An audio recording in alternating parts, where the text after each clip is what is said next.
Selamat siang. Yang Apakah kakak sudah siap untuk diwawancarai? siap. Oke. Pertanyaan pertama, Hmm, jurusan perkuliahan apa sih yang kakak jalani sekarang ini? Sekarang aku teknik komputer. Teknik komputer. Ya. Oke, bisa diceritain nggak sih gimana studi kakak untuk mengambil teknik komputer ini gimana tuh? So itu maksudnya kenapa aku pilih teknik komputer? Kenapa? Oke, jadi awalnya tuh sebenarnya aku mau nerusin karir mama ya. Kan mama tuh kan guru biologi dan waktu SMA itu kan aku ya suka lah sama biologi kan. Hmm. Terus awalnya mau ngambil bioteknologi di Universitas Binus gitu.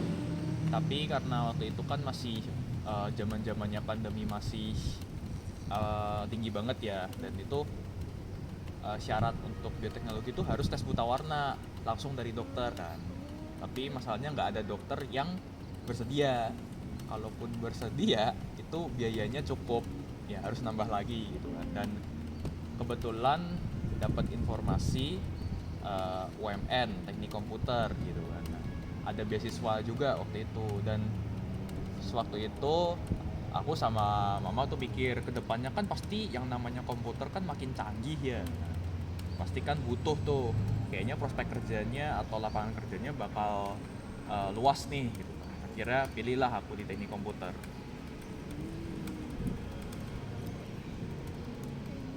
Oke. Selanjutnya, berapa semester berapa kakak sekarang? Sekarang baru selesai semester 4. Semester 4 baru selesai ya? Ya. Oke, berapa SKS sih yang kakak ambil untuk semester 4 ini? Aduh, berapa ya? 20 kalau nggak salah. Oke, 20. Untuk pengambilan SKS itu paling mentok berapa ya kak biasanya? Paling mentok sih dulu paling tinggi pernah ngambil 24. Oh, ngambil 24 SKS. Oke. Hmm, bisa nggak kakak gambarin pembelajaran mata kuliah salah satu aja deh gitu? Salah satu ya. Pembelajaran itu kayak gimana? Oke, mungkin yang apa tuh ciri khas dari teknik komputer ya. Itu nama mata kuliahnya microprocessor system, ya itu kita mempelajari hardware ya, gimana kita menghubungkan hardware, gimana kita memprogram hardware atau alat itu supaya bertindak yang kita butuhkan, yang kita mau gitu. Misalkan kayak ya komputer laptop ini kan pastinya butuh hardware yang diprogram supaya dia bisa buat ngetik lah dan semacamnya gitu.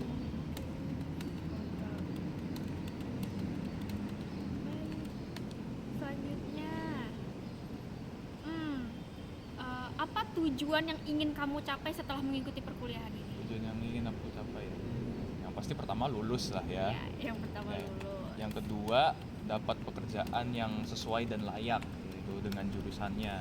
Ya maksudnya kalau aku belajar teknik komputer ya kerjanya di bidang teknik komputer gitu. Kadang gitu ya kalau misalnya lulusan apa kerjanya apa gitu. Oke. Lanjutnya, boleh diceritakan gimana kegiatan kakak di kampus itu apa aja? Kegiatan di kampus ya. Kalau semester yang 4 ini sih ya aku nggak begitu banyak aktivitas. Kalaupun ada aktivitas selain kuliah ya, selain mengikuti mata kuliah itu ya ikut organisasi kemahasiswaan gitu. Contohnya pengenalan mahasiswa baru gitu. Kayak ospek gitu ya? Iya ospek. Kalau di kita nyebutnya orientasi mahasiswa baru. Itu ngapain aja sih kalau boleh tahu? Orientasi mahasiswa baru tuh jadi aktivitas dari Universitas UMN di mana kita menyambut nih teman-teman mahasiswa baru. Kita kenalkan dengan kampus UMN, gedung-gedungnya, aktivitasnya ngapain aja, ini punya fasilitas apa aja gitu. Oke. Selanjutnya, cara seperti apa yang kakak gunakan waktu belajar? Waktu Kayak strategi belajar gitu, strategi belajar caranya. ya.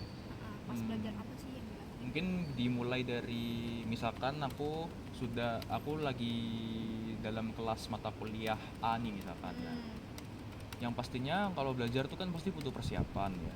Pastinya aku butuh satu yang namanya catatan.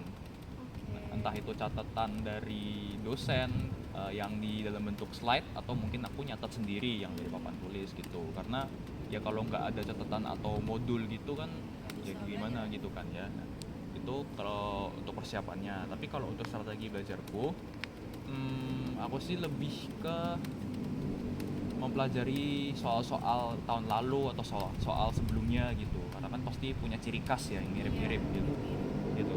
Tapi setelah dipelajari itu ada pernah masuk nggak sih di ujian gitu ternyata? Sebagian masuk, sebagian enggak. Kalaupun masuk biasanya misalkan kan kita teknik kan pasti matematika ya, Mm-mm. paling angkanya aja diganti gitu. Oh, paling angkanya rumusnya sama gitu. Iya gitu. Oke, selanjutnya, bagaimana hasil yang kamu dapatkan setelah menggunakan strategi belajar itu? Hasil aku dapatkan. Setelah udah digunain nih, dari tadi kan kayak mempelajari soal-soal yang dulu gitu. Nah, hasilnya gimana sih? Memuaskan atau gimana gitu? Aku bilang sekitar 70% sih berhasil gitu. 70% Iya. berhasil. Itu kenapa dia 70% berhasil nih? Karena ya kembali yang ke tadi, ada yang sama sesuai yang aku harapkan itu keluar, ada yang enggak gitu. Tapi pernah nggak sih belajar sendiri gitu tanpa apa ada ininya ngeliat soal gitu kayak nyari sendiri gitu pernah. belajar sendiri gitu? Pernah. Itu masuk juga nggak atau cuma belajar tapi ternyata nggak masuk sama sekali? Ada yang masuk. Ada yang masuk. Kapan waktu yang paling tepat bagi kakak untuk belajar? Waktu yang paling tepat ya, sebenarnya aku sih belajar cukup bervariasi sih waktunya sih, tapi menurutku tuh kalau aku personal ya, justru belajar tuh enak kalau siang. Kalau siang? Iya, karena kalau sore menjelang malam itu tuh aku cenderung lebih ke ngerjain tugas aja gitu.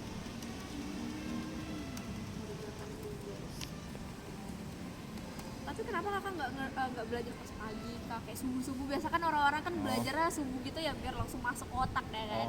Kalau aku enggak sih, itu bukan aku banget itu. Oh bukan ya. Ya. Berarti ini siang ini bukannya ini ya jam-jam ngantuk ya? Justru kebalikannya. Oh gitu. Iya.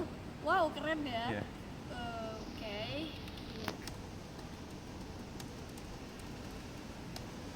Selanjutnya, apa sih dampak strategi yang kamu pelajari sekarang terhadap prestasi?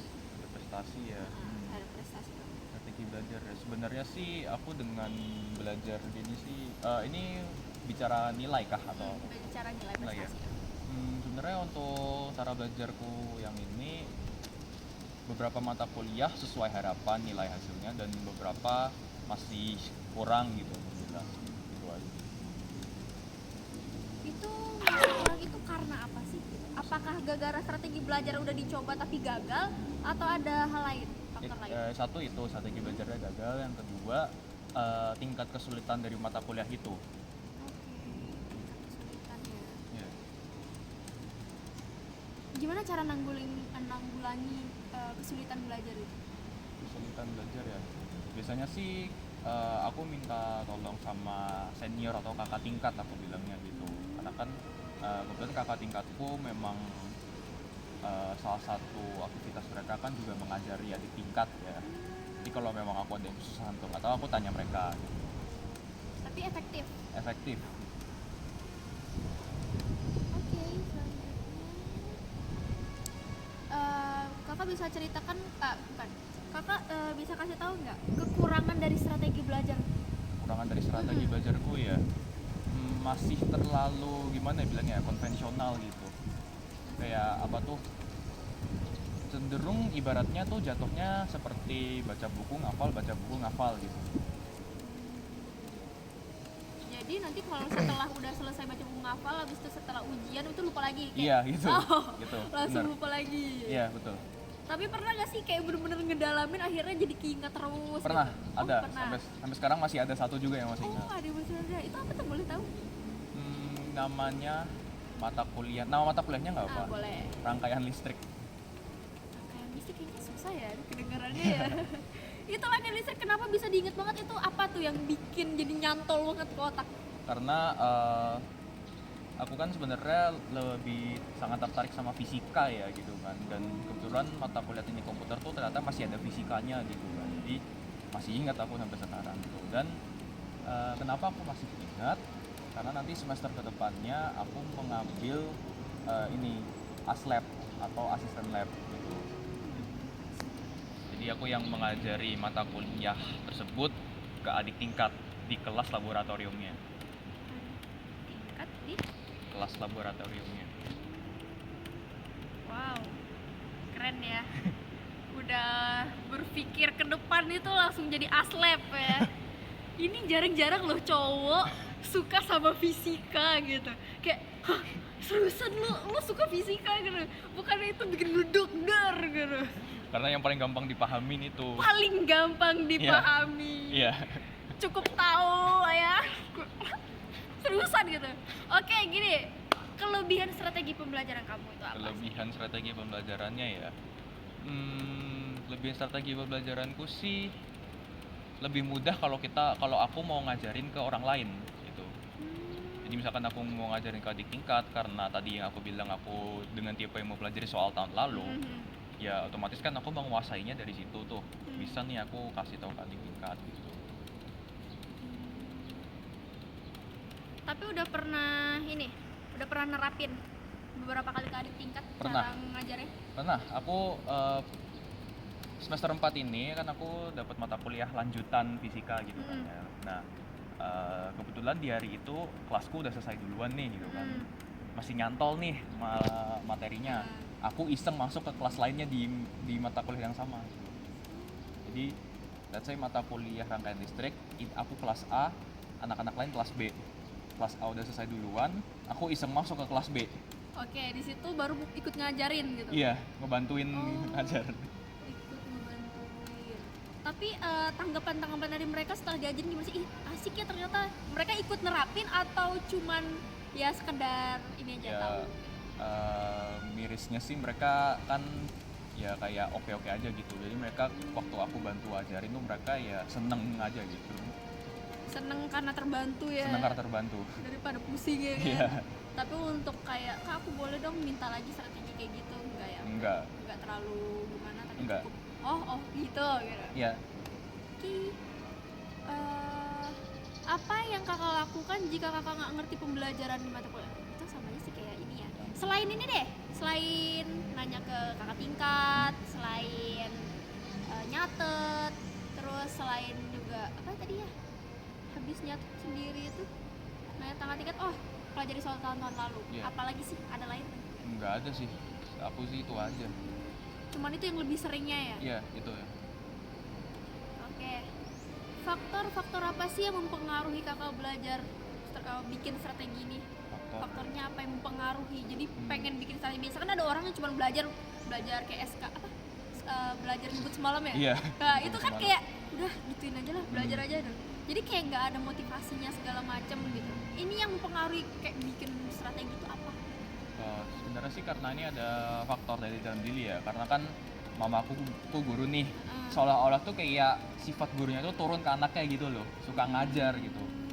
Aku orang yang suka ngajarin ke teman, apalagi ngajarin mata pelajaran atau mata kuliah kan gitu. Jadi dengan strategi belajar gitu, kalau aku bisa buat menguasai materi gitu kan akan lebih baik kalau aku bisa ngajarin teman-teman juga gitu.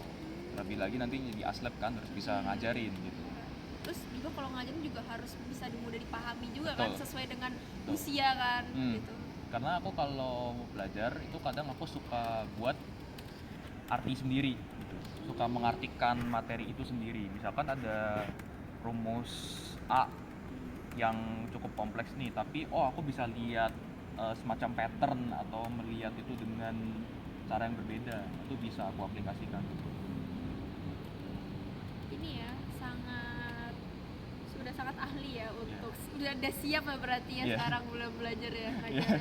Oke, selanjutnya pertanyaan selanjutnya, kalau boleh tahu kalau misalnya kan strategi belajar udah kakak udah tahu ya ada banyak tuh.